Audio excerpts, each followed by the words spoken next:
Sa ngalan ng Ama, ng Anak at ng Espiritu Santo, Amen. sumainyo ang Panginoon. At sumainyo rin.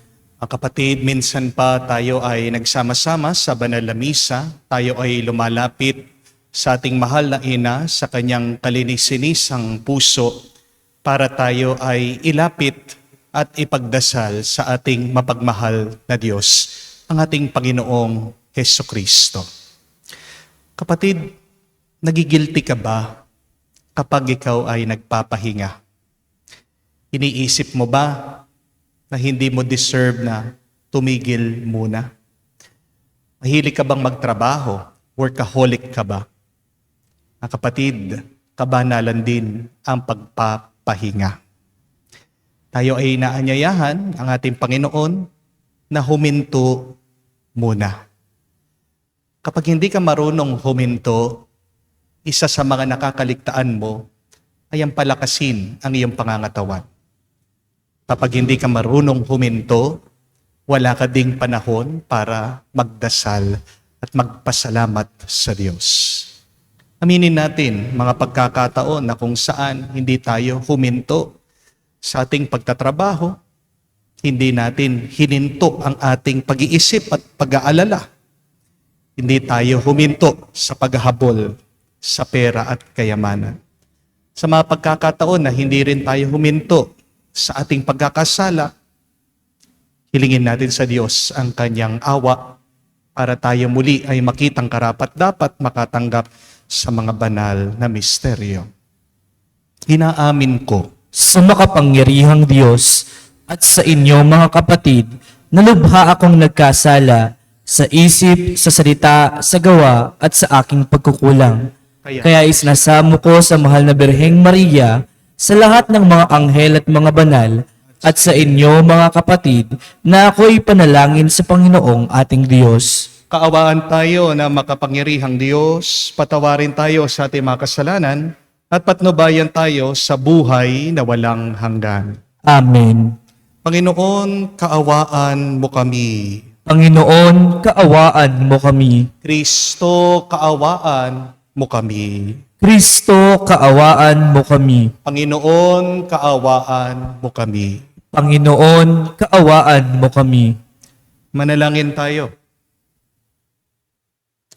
Panginoong Yesus, pinabuti mong manahan sa sinapupunan ng mahal na Birhen. Kaya't gawin mong lumigaya sa pagdiriwang ng kanyang karangalan, kami kinukupkop sa kanyang pag-aampon. Yamang ikaw ay nabuhay kasama ng Espiritu Santo, magpa sa walang hanggan. Amen.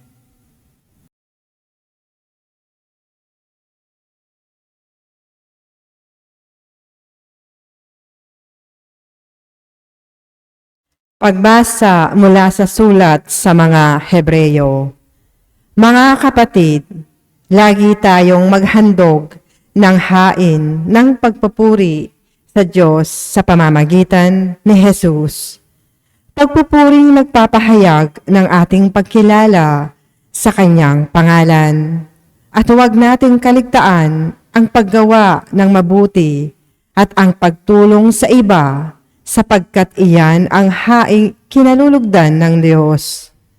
Pasakop kayo sa mga nangangasiwa sa inyo. Sila'y may pananagutang magbantay sa inyo. At magbibigay sulit sila sa Diyos ukol dito. Kung sila'y susundin ninyo, magagalak sila sa pagtupad ng kanilang tungkulin. Kung hindi, sila'y mahahapis. At hindi ito makabubuti sa inyo. Ang Diyos na pinagmumulan ng kapayapaan, ang siyang muling bumuhay sa ating Panginoong Hesus, na naging dakilang pastol ng mga tupa, dahil sa kanyang dugo na nagpatibay na walang hanggang tipan. Naway ipagkaloob niya sa inyo ang lahat ng kailangan ninyo, upang maisagawa ang kanyang kalooban, at sa pamamagitan ni Hesukristo ay gawin niya sa atin ang nakalulugod sa Kanya. Papurihan nawa si Kristo magpakailanman. Amen. Ang salita ng Diyos. Salamat sa Diyos. Pastol ko'y Panginoong Diyos, hindi ako magdarahop. Pastol ko'y Panginoong Diyos, hindi ako magdarahop. Panginooy aking pastol, hindi ako magkukulang. Ako'y pinahihimlay sa mainam na pastulan. At inaakay niya ako sa tahimik na batisan. Binibigyan niya ako niyong bagong kalakasan. Pastol ko'y Panginoong Diyos, hindi ako magdarahop. At sanghayon sa pangako sa kanyang binitiwan. Sa matuwid na landasi, doon ako inaakay. Kahit na ang daang iyo'y tumatahak sa karimlan. Hindi ako matatakot pagkat ika'y kaagapay. Ang tungkod mo at pamalo, ang gabay ko at sanggalang. Pastol ko'y Panginoong Diyos, hindi ako magdarahop. Sa harapan ng lingkod mo, ikaw ay may handang dulang. Ito'y iyong ginagawang nakikita ng kaaway. Nalulugod ka sa akin, na ulo ko ay langisan. At pati na ang kalis ko ay iyong pinap-aapaw. Pastol ko'y Panginoong Diyos, hindi ako magdarahop. Tunay na ang pag-ibig mo at ang iyong kabutihan. Sasaakit tataglayin habang ako'y nabubuhay. Doon ako sa templo mo, lalagi at mananahan. Pastol ko'y Panginoong Diyos, hindi ako magdarahop.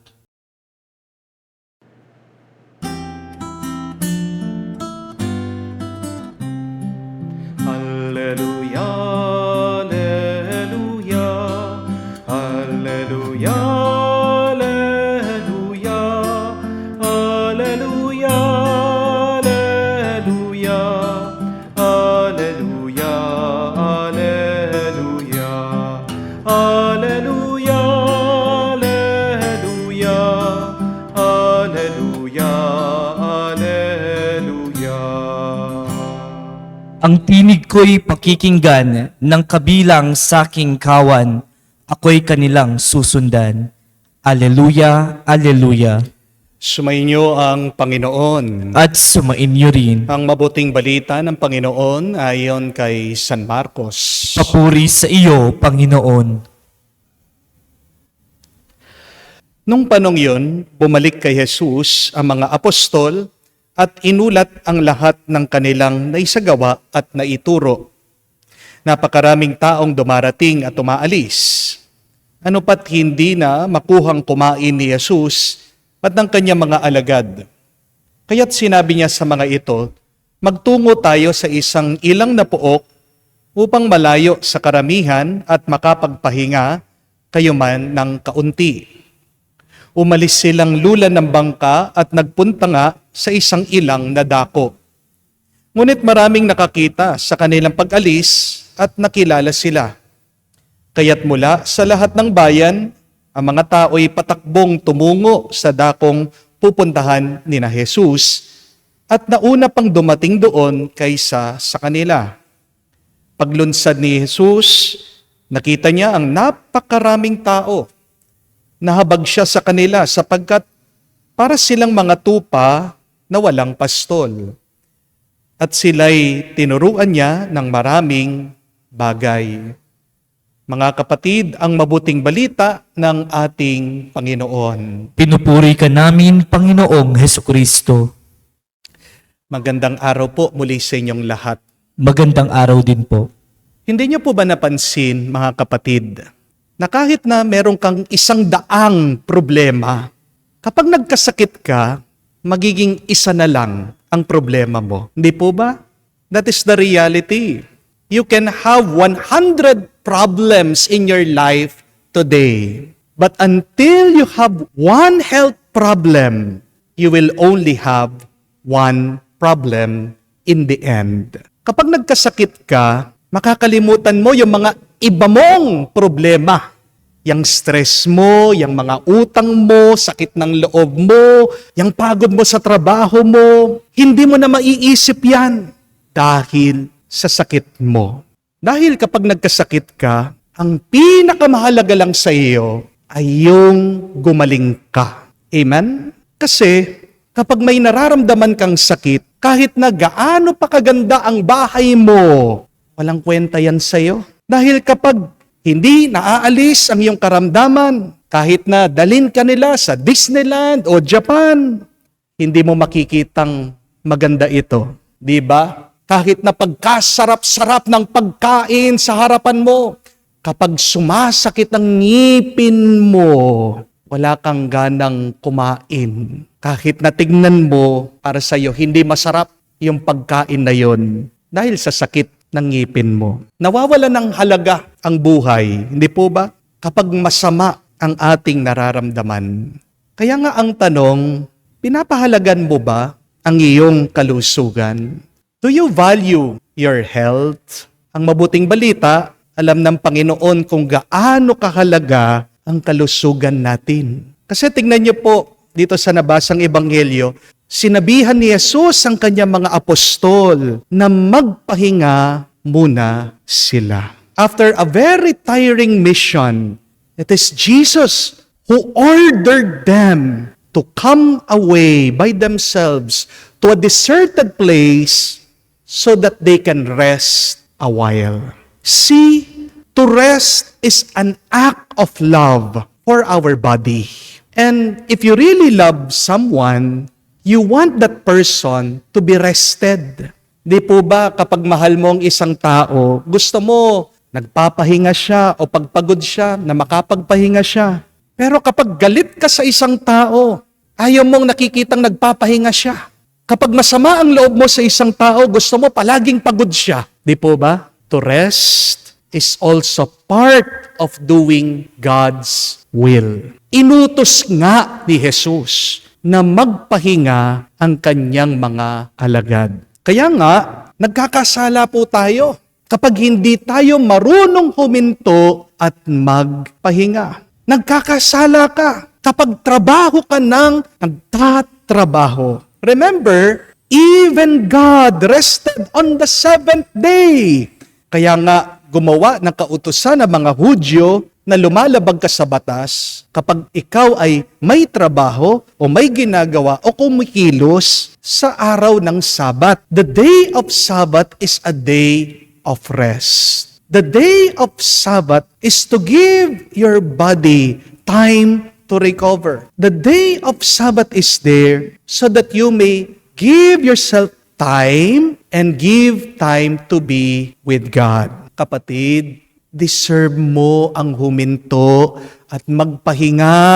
Lalong-lalo na kung pagod ka. Amen? Kapatid, matuto ka namang magpahinga. Kung hindi ka titigil, ititigil ka ng Diyos para magpahinga. Remember that if you don't make time for wellness, you will be forced to take time for sickness. Nakabasa po ako, napakaganda nung sabi ni John Maxwell, that leadership guru. Once he said, we spend our life either preparing or repairing. Ganda po, no? Kung hindi tayo naghahanda sa buhay, tayo naman po ay nagpapagaling o nagpapalakas. Ganyan ang takbo ng buhay. Naghahanda, nagpapagaling, nagpapalakas, nagtatrabaho. The question is, what are you doing now in your life? Are you preparing or are you repairing? Parehas po yan ay mahalaga. If you want to have a fruitful, happy, holy, and healthy life, then you should have a balance of preparing and repairing. Amen? Kaya nga po, gumaganda ang pangangatawan ng isang tao kapag nag-exercise siya. Pero, hindi lang puro exercise ng exercise. Meron din po siyang recovery. Dapat pagkatapos mong mag-gym, kumain ka ng mabuti. Dapat din pagkatapos mong mag-jogging, huwag mong kalimutan ng uminom ng tubig. Ang matalinong bata, siya yung nag-aaral. Siya yung nagbabasa. Siya yung inuunawa niya yung mga lessons at aral sa eskwela. Pero, nagiging matalino din ang bata kung marunong din siyang magpahinga, kung natutulog siya sa oras. Kasi, kung puro aral lang ng aral ang bata, masisira ang ulo niyan. Di po ba? Meron pa mga ibang bata, nagko-collapse kasi hindi sila natutulog. Meron mga iba, puro Facebook, puro social media. Kaya anong nangyayari? Hindi sila focus sa kanilang pag-aaral. Ganyan din naman po. Kung gusto mong yumaman, oo, sige, magsipag ka, dumiskarte ka. Pero, kailangan din naman marunong kang mag-enjoy diyan sa mga pinaghirapan mo. Aanuhin mo lahat ng mga inimpok mo. Pag namatay ka, sino mag-i-enjoy niyan? Yung ibang tao, mag-enjoy ka naman. Learn to be happy. Ang tanong po, bakit nagkakasakit ka? Bakit nahihirapan ka ngayon? Ito ay marahil, baka napasobra ka. Amen? Baka napasobra ka sa kakatrabaho, baka napasobra ka sa pag-aalala, baka napasobra ka sa galit, kaya naman na-stroke ka o na-atake ka, baka napasobra ka sa bisyo. Kaya naman, ngayon, inani mo yung pag-aabuso sa iyong katawan. At alam naman po natin, di po ba mga kapatid, ang lahat ng sobra ay masama. Ang sobrang pagtatrabaho ay hindi tama. Ang sobrang pagpapahinga din ay hindi mabuti.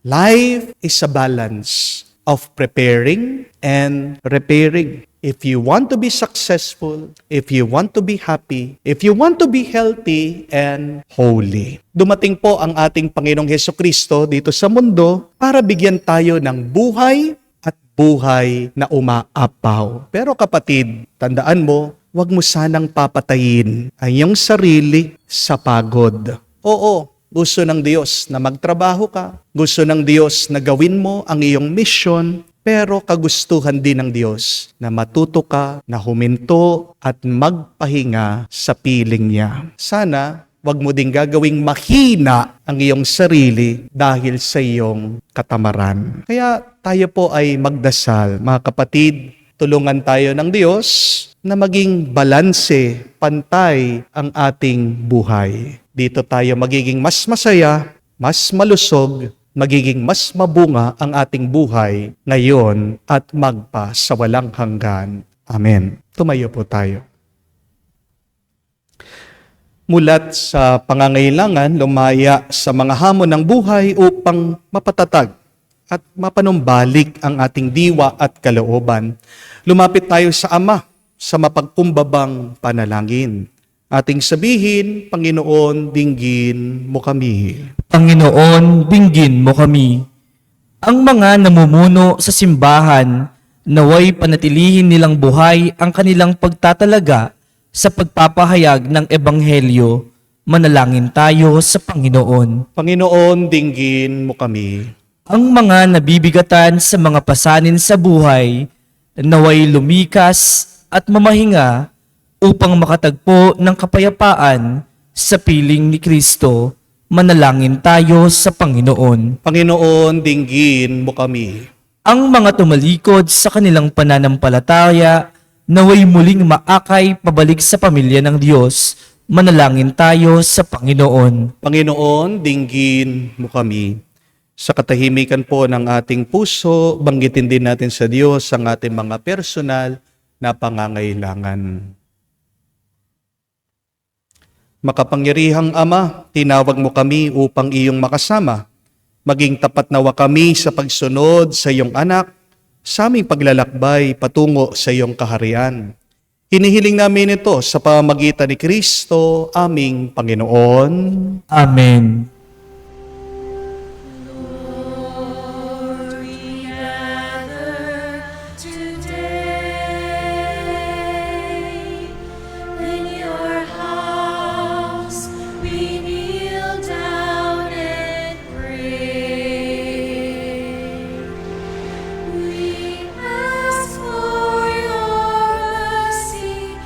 As we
Manalangin kayo mga kapatid para ng ating mga paghahain ay kalugdan ng Diyos amang makapangyarihan. Tanggapin nawa ng Panginoon itong paghahain sa iyong mga kamay, sa kapurihan niya at karangalan sa ating kapakinabangan at sa buong sambayanan niyang banal. Ama naming lumikha sa paggunita namin sa mahal na Birhen, hinihiling namin ang aming paghahain ay lakipan mo ng kapunuan, upang kami ay maging handog na kinalulugod mo kailanman sa pamagitan ni Kristo kasama ng Espiritu Santo, magpasawalang hanggan. Amen. Sumainyo ang Panginoon. At sumainyo rin. Itaas sa Diyos sa inyong mga puso at diwa. Itinaas na namin sa Panginoon. Pasalamatan natin ang Panginoong ating Diyos. Marapat na siya ay pasalamatan. Ama naming makapangyarihan, tunay nga marapat ikaw ang aming pasalamatan. Bukod mong pinagpala, maging ina ni Jesucristo, ang mahal na Birhen, nagpupuri at nagagalak sa iyo. Ikaw ang gumawa ng tanang dakilang bagay. Ikaw ang lumilingap sa lahat kailanman.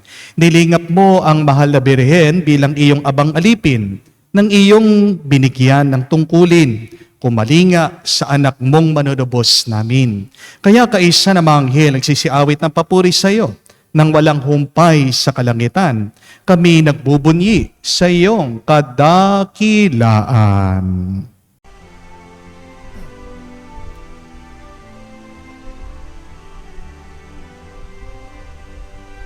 Santo, Santo, Santo, Panginoong Diyos ng mga hukbo, napupuno ang langit at lupa ng kadakilaan mo.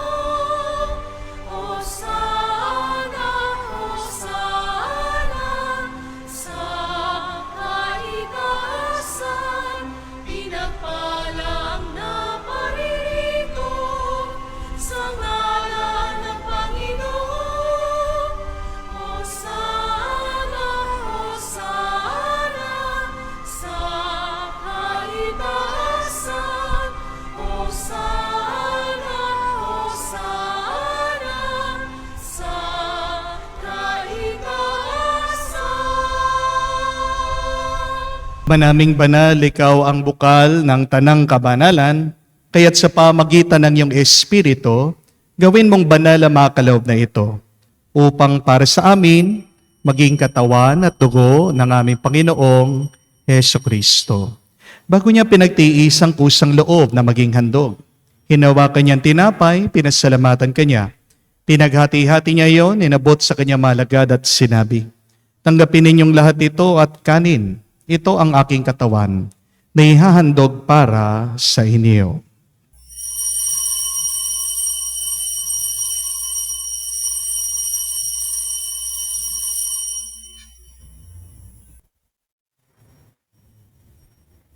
Gayon din naman na matapos ang hapunan, hinawakan niyang kalis.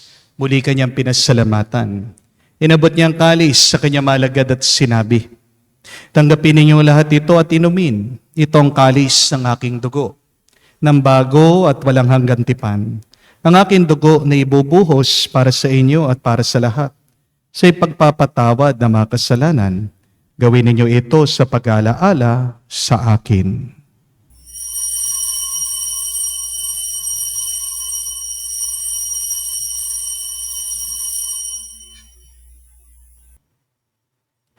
Ang misteryo ng pananampalataya. Aming ipinahayag na namatay ang iyong anak, nabuhay bilang Mesiyas at magbabalik sa wakas para mahayag sa lahat. Ang mga ginagawa namin ngayon ng pag-alaala sa pagkamatay at muling pagkabuhay ng iyong anak, kaya tinialay namin sa iyong tinapay nagbibigay buhay at ang kalis na nagkakaloob ng kaligtasan.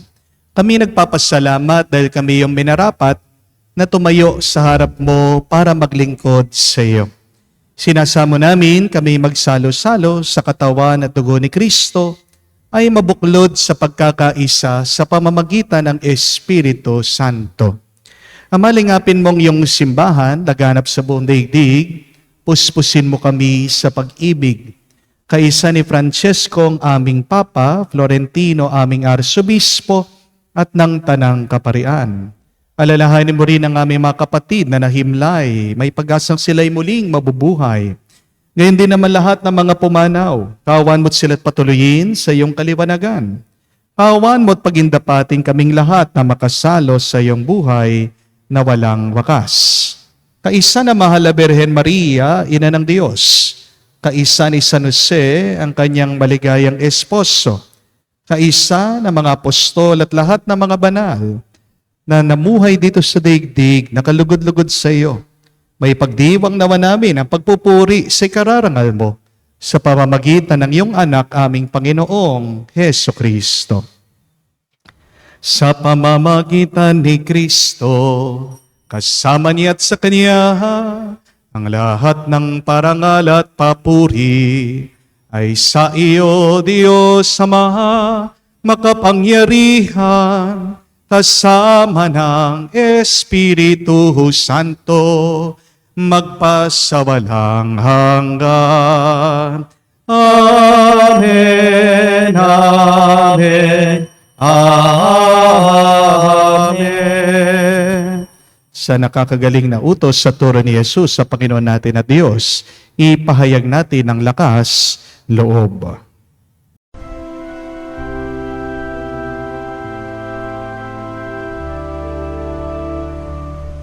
Ama namin, sumasalangit ka, sambahin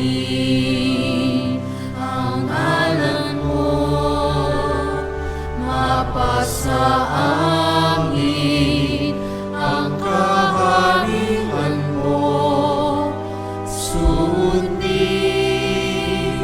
ang loob mo dito sa lupa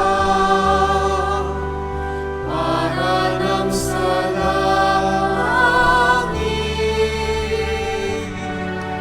Bigyan mo kami ngayon ng aming kakanin sa araw-araw, at patawarin mo kami sa aming mga sala para ng pagpapatawad namin sa nagkakasala sa amin.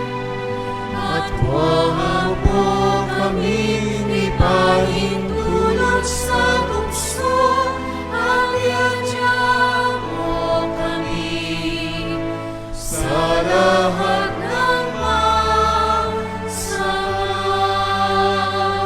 Hinihiling namin kami adya sa lahat na masama, pagkalooban ng kapayapaan araw-araw, ligtas sa kasalanan, at ilayo sa lahat ng kapahamakan, samantalang aming pinanabikan ang dakilang araw ng pagpapahayag ng tagapagligtas naming si Heso Kristo. Sapagkat sa iyo ang kaharian at ang kapangyarihan at ang kapurihan magpakailanman. Amen. Panginoong Yesu Kristo, sinabi mo sa mga apostol, kapayapaan ang iniiwan ko sa inyo, ang aking kapayapaan binibigay ko sa inyo. Tunghayan mo ang aming pananampalataya, wag ang aming pagkakasala. Pagkalooban mo kami ng kapayapaan at pagkakaisa ayon sa iyong kalooban, kasama ng Espiritu Santo, magpa sa walang hanggan. Amen. Kapayapaan ng Panginoon ay laging sumainyo. At sumainyo rin. Magbigayan po tayo ng kapayapaan sa bawat isa. Peace with you po, kapayapaan po sa inyong lahat.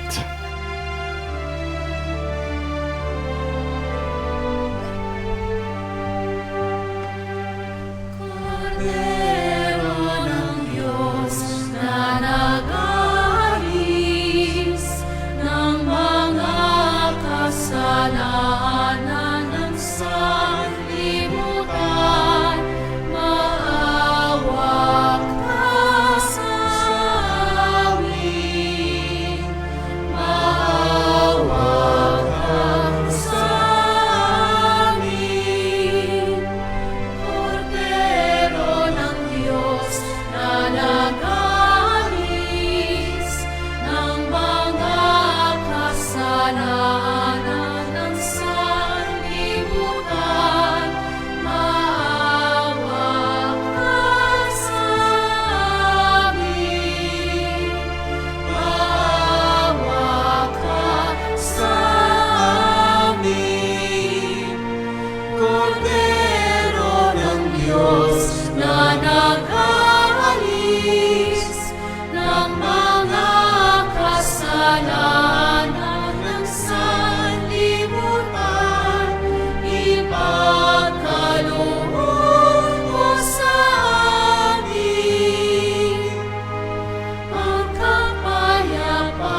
Mga kapatid, naririto ang ating Panginoong Yesukristo, ang Kordero ng Diyos. Siyang nag-aalis sa makasalanan at sanlibutan.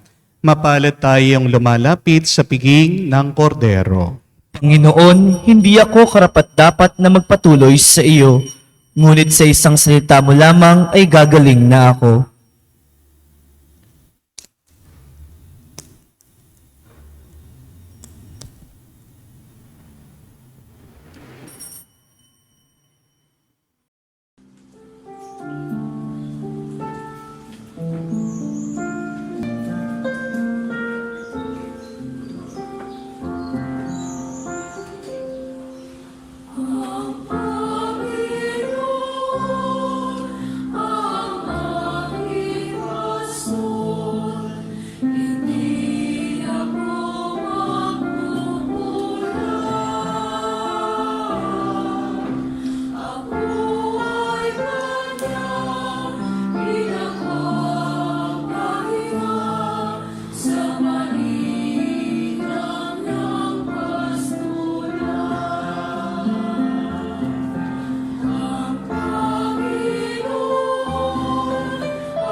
Manalangin tayo. Ama naming mapagmahal, ang aming pagsasalo sa haing nagbibigay buhay sa paggunita namin sa mahal na ina ng iyong anak ay magdulot nawa sa amin ng iyong kagandahang loob upang lagi naming madama ang iyong paglingap. Sa pamamagitan ni Jesucristo kasama ng Espiritu Santo, magpa sa walang hanggan. Amen. Remember, my dear friends, that when you lose money, you lose nothing. But when you lose your health, you lose something. And when you lose your character, you lose everything. Huwag kayong mag-aalala pag nawawalan kayo ng pera. Pera lang yan. Dapat ganyan yung attitude nyo. Kasi ang pera, pwede mo namang kitain muli yan. Ang pera, pwedeng ibigay sa'yo. Magmakaawa ka lang sa ibang tao. Pag alam nila na meron kang problema, pag alam nila nahihirapan ka, marami naman pong mga tao na mababait, mabubuti na merong pera na pwedeng magbigay sa'yo ng kailangan mo. Pero pag nagkasakit ka, yan yung mahirap na ibalik sa atin. Lalong-lalo na pag ikaw ay nagkasala, naging masama ang iyong ugali, yan mahirap na ayusin sa ating isip at puso't kaluluwa. Tayo ay inaanyayahan ngayon, bigyan natin ng oras at panahon ang ating mga kalusugan. Remember that if you don't make time for wellness, you will be forced to make time for sickness. Balanse po dapat ang ating buhay. Kailangan merong preparing, merong repairing. Oo, magtrabaho ka para makamtan mo ang iyong mga pangarap, pero matuto ka naman na huminto, magpahinga, mag-enjoy sa iyong buhay. That is your recovery. Paano ka makakapagtrabaho kung wala kang lakas? Tinuruan po ako ng isang pari, paano ba mag-save? Napakaganda po ng kanyang sistema. Pag ikaw ay sumisweldo, sabi po ng pari, 10% kailangan bigay mo sa Diyos. 10% kailangan pagtulong mo sa mga nahihirapan. Diyan po natin nakuha yung salitang ikapo, ikasampo. But another 10%, you should save, sabi po niya. No? Pang-emergency yan. But another 10%, you should use that for your enjoyment. manood ka ng sine, magpamasahe ka, lumibot ka, mamasyal ka, bilin mo yung gusto mo. At pag natapos mo na hiniwalay yung tigta 10%, that is 30%, that 70% na natitira, yan pa lang ang gamitin mo pambayad ng mga iyong pangangailangan. Internet, sa kuryente, sa pagkain, pambayad ng kotse. Napakaganda po, no? Kasi kailangan talagang pagplanuhan natin ang ating buhay. Hindi pwede yung bahala na, bahala na. Opo, alam ko yung salitang bahala na, bathala na. Pinapaubaya natin sa Diyos. Pero ang ibig din sabihin nun, meron ka dapat unang ginawa para ituloy at dagdagan ng Diyos. Anong mababasbasan ng Diyos kung wala ka naman sinimulan? Di po ba? Do your best and then God will take care of the rest. Kaya nga, magtrabaho ka, pag nagpapahinga ka, maniwala ka, magtiwala ka, ang Diyos naman ang magtatrabaho para sa iyo. Narinig niyo po, balikan yung ebanghelyo, ang ganda. Pagkatapos po, magmisyon, magtrabaho ng mga apostol, sinabi ng Panginoon, magpahinga muna kayo. At nung nagpapahinga sila, biglang dumami yung mga tao, ang Panginoon naman ang nagtrabaho, hindi sila. So, pinapaalala sa atin, huwag ka masyadong mag-alala. Dahil kahit na nagpapahinga ka, ang Diyos naman ang gising, ang Diyos naman ang buhay, ang Diyos naman ang may ginagawa para sa iyo. So, para po sa assignment ko sa inyo, no? Maghiwalay naman kayo ng 10% na pera. Kahit na magkano yan. Ang darating sa inyong ngayong buwan o ngayong linggo. Kano ba yan 10% na yan? Gamitin mo naman sa ikasasaya mo, sa ikapagpapahinga mo. Hindi po masama ang huminto at magpahinga. Utos yan ng ating Panginoon. Sumayin niyo ang Panginoon. At sumain niyo rin. At kayo ay basbasan ng Diyos makapangyarihan sa lahat sa ngalan ng Ama, ng Anak, ng Espiritu Santo. Amen. Ang ating misa ay natapos na. Pumayo kayo sa kapayapaan ni Kristo. Salamat sa Diyos.